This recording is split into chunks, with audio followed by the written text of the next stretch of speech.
Hello दोस्तों, कैसे हैं आप सब। आई होप आप सब बहुत अच्छे होंगे और मन लगाकर अपनी तैयारी कर रहे होंगे। तो चलिए शुरू करते हैं आज की वीडियो।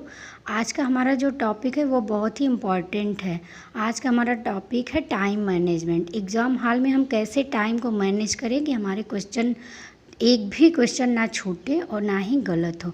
अक्सर हमारे साथ ऐसा ही होता है, हम बहुत अच्छी तैयारी तो करके जाते हैं लेकिन टाइम को मैनेज नहीं कर पाते, जिसकी वजह से हमारे बहुत सारे क्वेश्चन छूट जाते हैं या जल्दबाजी में गलत हो जाते हैं और हमारा रिजल्ट नहीं हो पाता।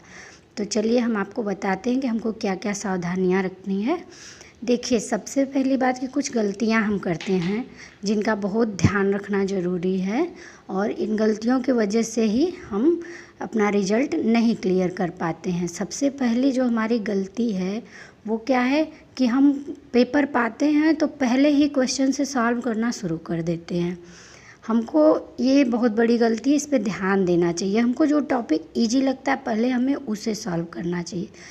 इस पर हम आगे बात करेंगे। दूसरी गलती की बात करते हैं। दूसरी गलती जो है वो ये है कि हम OMR शीट को अच्छे से नहीं क्लियर करते हैं। अपने OMR शीट को भरने का तरीका हमारा गलत होता है, इसके वजह से हमारा टाइम वेस्ट हो जाता है। और तीसरी जो हमारी गलती है और सबसे बड़ी गलती, जी हाँ, जो सबसे बड़ी गलती वो ये होती है कि जो क्वेश्चन हमको टफ़ लगता है उस पे हम काफ़ी समय बर्बाद कर देते हैं। इससे हमें प्रॉब्लम ये आती है कि पीछे के जो इजी भी क्वेश्चन होते हैं ना, उसके लिए भी हमारे पास समय नहीं बचता है। तो इन सब चीज़ों से हमें बचना है, ध्यान देना है और कैसे टाइम को मैनेज करना है, चलिए देखते हैं। जैसा कि आप लोग देख रहे हैं, ये TRE 3 का क्वेश्चन पेपर है मेरे पास, री एग्ज़ाम का, और इसमें टाइमिंग भी दी हुई है और आपको मार्क्स भी दिए हुए हैं। इतने क्वेश्चन हैं और इतना टाइम है, ये तो सभी को पता है, इसमें बताने वाली कोई बात नहीं है। लेकिन जितने क्वेश्चन होते हैं उतने ही मार्क भी होते हैं, उतना ही हमको मिनट भी मिलता है।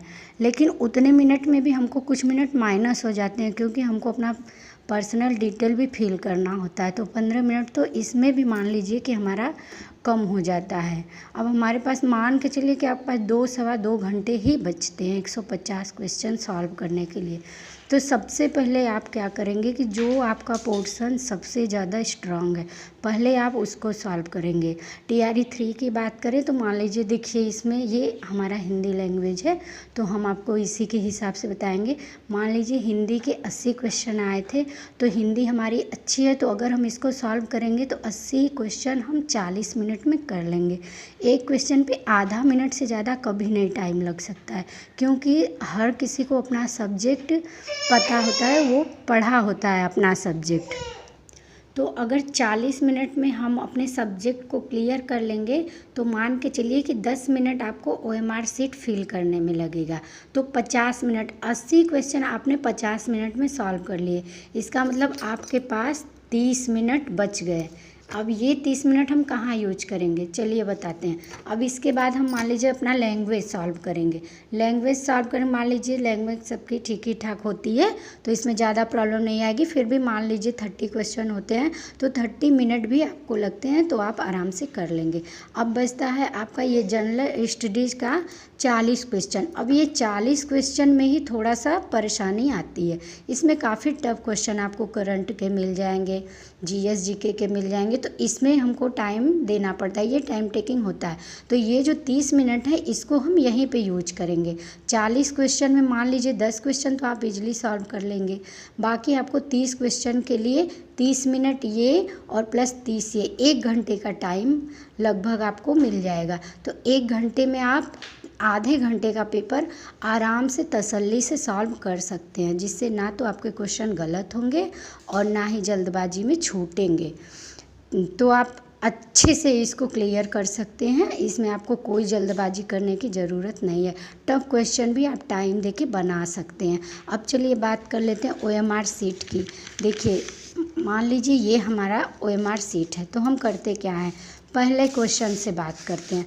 सबसे पहले हमने मान लीजिए कि हमने ये क्वेश्चन सॉल्व किया तो फिर उठाएंगे OMR शीट और इसको रंग लेंगे, फिर साइड करेंगे, फिर दूसरा सॉल्व करेंगे और फिर OMR शीट को रंग लेंगे। नहीं, ये गलत तरीका होता है। सही तरीका क्या होता है, आपने मान लीजिए सबसे पहले लैंग्वेज के क्वेश्चन सॉल्व किए हैं 30 क्वेश्चन, तो आप 30 क्वेश्चन को देखिए ऐसे 1 बाय 1 आप टिक कर लीजिए 30 क्वेश्चन को अच्छे से देख के। अब आपने सॉल्व कर लिया, अब आप OMR शीट को उठाइए और इसको 30 फिल कर लीजिए।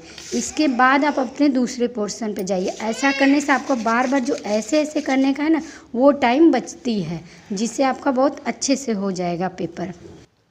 तो इस तरह से आपको अपना OMR रंगना है, जिससे कि OMR रंगने में गलती भी ना हो और समय भी ज़्यादा ना लगे। अब आते हैं तीसरी बात पे। तीसरी बात जो है टफ क्वेश्चन। तो आप शुरू में टफ क्वेश्चन मत करिए, टफ क्वेश्चन को ऐसे सर्कल करके छोड़ दीजिए। पहले आप जितने इजी हैं सबको सॉल्व करके अपना OMR कंप्लीट कर लीजिए। इसके बाद टफ क्वेश्चन पे आप अपनी टाइम के हिसाब से उस पर ध्यान दीजिए और उसको टाइम देके सॉल्व करिए। आप देखिएगा आपका बहुत ईजिली क्वेश्चन, हर क्वेश्चन सॉल्व होगा और पेपर में आपके 5 से 10 क्वेश्चन ऐसे होंगे जो आपको ना आते हुए भी थोड़ा सा माइंड लगाने से, टाइम टेकिंग होने से बहुत अच्छे से सॉल्व हो जाएंगे और उसका नंबर आपका बढ़ जाएगा और आप एग्ज़ाम क्लियर कर पाएंगे। इसको आप प्रैक्टिस सेट पे अप्लाई करके देख सकते हैं, बहुत ही आपको फ़ायदा मिलेगा, जिससे आपके अंदर एक अलग सी एनर्जी, अलग सा कॉन्फिडेंट आएगा। आप करके देखिए, बहुत अच्छे से आपका पेपर सॉल्व होगा। मैंने इस बार ऐसे ही सॉल्व किया था और मेरा पेपर बहुत अच्छा गया, मेरे मार्क्स भी बहुत अच्छे आए। आगे मैं वीडियो में आप लोगों को बताऊँगी कि मेरे कितने मार्क्स आए। तो चलिए दोस्तों, ठीक है, मिलते हैं नेक्स्ट वीडियो में, तब तक के लिए बाय।